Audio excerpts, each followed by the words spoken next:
We're often asked by our clients, how do you buy a business with no money up front? The answer is seller financing.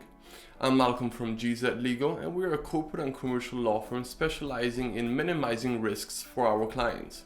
The contents of this video are as follows. Number 1, what is seller financing?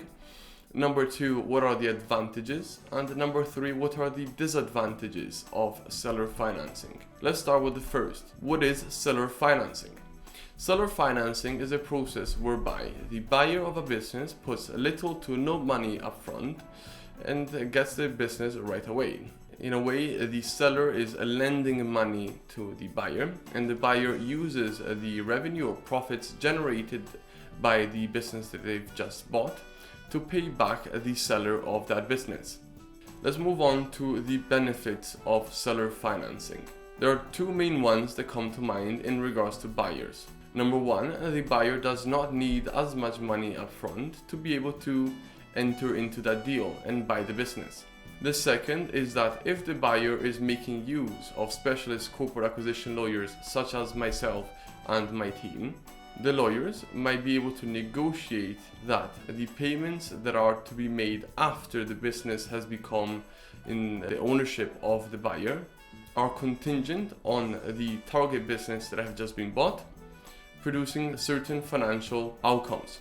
For example, this can be tied to how much profit the business is supposed to generate. This enables the buyer of a business to make sure that the business continues to make the profits as expected, and if it doesn't, then they get to pay a lower purchase price. Right, so what are the disadvantages of seller financing? There is one main one that comes to mind, and that is that the seller of the business, since the business, despite it not being theirs anymore, is still very important to them because it is the source of the money that should be paid to them, they'll be very, very involved or want to be involved in how the business is run. That effectively means that there may be too many chefs in the kitchen.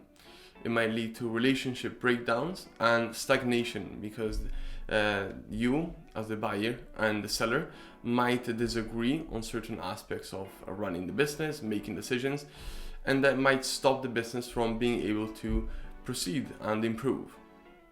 Despite it being uncommon for a seller to be willing to sell 100% of their business for zero money up front, there might be a way to again negotiate seller financing whereby a much smaller percentage is paid up front and the remaining is deferred consideration.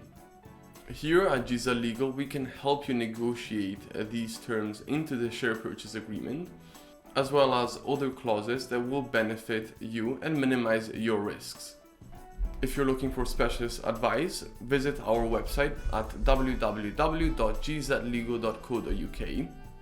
We offer free consultations and we'd be happy to answer any of your questions.